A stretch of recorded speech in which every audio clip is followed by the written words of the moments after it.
गांव-गांव के गरीबों की आवाज वी न्यूज मीडिया के साथ हम बनेंगे आपकी आवाज। जनता की आवाज सीधी सरकार के पास। न्याय और सम्मान की जंग, गरीबों के मान सम्मान स्वाभिमान की जंग।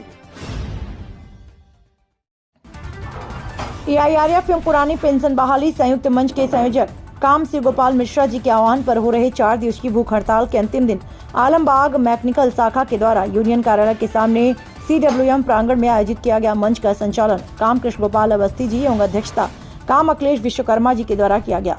आज के भूख हड़ताल के मंच पर उपस्थित केंद्रीय उपाध्यक्ष काम राम अवतार मीना जी, मंडल उपाध्यक्ष काम आलोक त्रिपाठी जी, सहायक मंडल मंत्री काम ट्रिजा मिंच जी, सहायक मंडल मंत्री काम संजीव मिश्रा जी, शाखा मंत्री काम कृष्ण गोपाल अवस्थी जी, शाखा अध्यक्ष काम अखिलेश विश्वकर्मा, शाखा के समस्त पदाधिकारी, यूथ विंग्स और महिला विंग्स के पदाधिकारी की गरिमामयी उपस्थिति रहा। आज के अंतिम दिन की भूख हड़ताल में कारखाना मंडल मंत्री काम अनूप बाजपेयी जी, सहायक मंडल मंत्री काम मदन गोपाल मिश्रा जी का आगमन हुआ।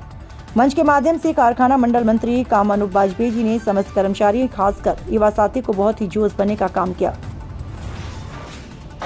युवा साथी को जोश बनने के साथ ही मंडल मंत्री जी ने कहा कि महामंत्री जी का कोई शौक नहीं है कि इस कड़ाके की सर्दी में आप सब हड़ताल करें। महामंत्री जी को आपके भविष्य की चिंताएं हैं, आपके लिए लगातार सरकार से वार्ता करने का काम कर रहे हैं। खुद महामंत्री जी ने भी दिल्ली के जंतर मंतर पर भूख हड़ताल की और मंच के माध्यम से सरकार को चेतावनी दी। उन्होंने कहा, आप हमारी मांगों को जल्द से जल्द पूरी करें। अभी तो 4 दिवसीय हड़ताल किए गए हैं, अगर जरूरत पड़ी तो हम अनिश्चितकालीन आंदोलन के लिए तैयार हैं।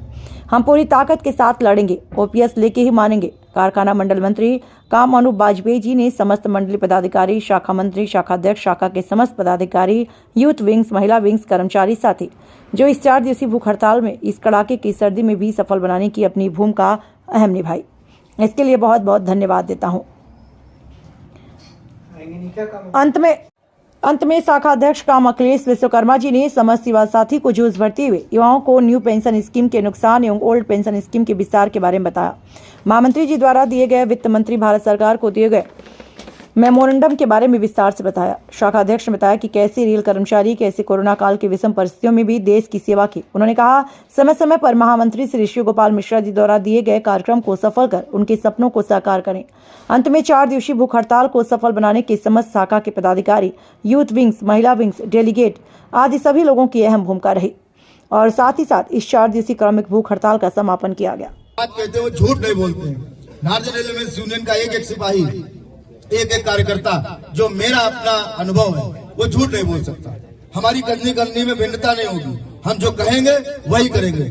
अगर आंदोलन को बढ़ाया है तो उसको चरम पर ले जाने का काम भी हम आप सबकी ताकत कर, अपनी महिला बहनों के साथ ताकत कर, हमारे जो भाई खड़े हैं जो 2004 के बाद के आए हुए लोग हैं और चाहे उसके पहले के लोग हों, वो भी आशंकित है कि अगर कहीं पर ये कह दिया जाए राष्ट्रीय तो देश हित में ओल्ड पेंशन स्कीम 60,000, 50,000, 80,000 जो पेंशन बनती है क्या दी है, 10,000 रुपए बहुत है। तो ये निश्चित लड़ाई केवल NPS की केवल 2004 के बाद की नहीं है, ये लड़ाई हम सब की है। जो ओल्ड पेंशन स्कीम वाले हैं वो कहीं गफलत में नहीं रहना है हमको, क्योंकि 2023 बहुत ही टर्निंग ईयर होगा।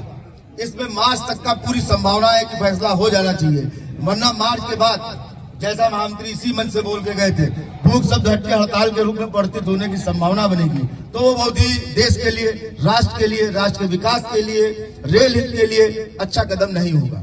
हम लोग भी चाहते हैं कि हमारी जितनी भी मांगे हैं, सिंपल एक मांग ओल्ड पेंशन स्कीम की है, उस पर विचार करें।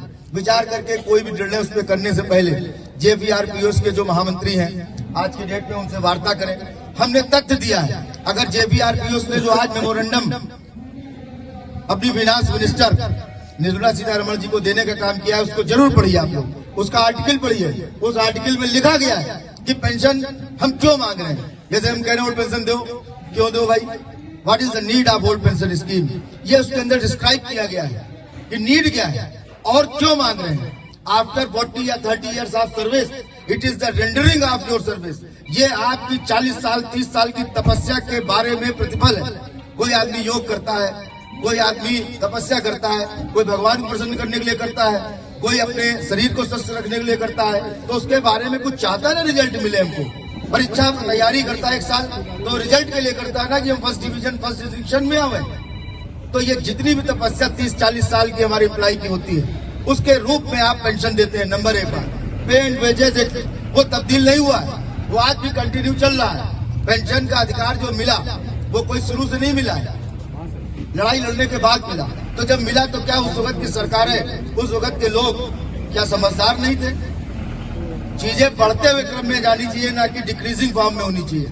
आदमी के पास साइकिल होता है, स्कूटर लेता है, स्कूटर के बाद कार लेता है, एक मंजिल का मकान होता है तो 2 मंजिल का बनाता है। और ये सरकार ऐसा सोच रही कि हमारे को डिक्रीजिंग फॉर्म में, मतलब जो चीज मिली है उसको छीनने की बात।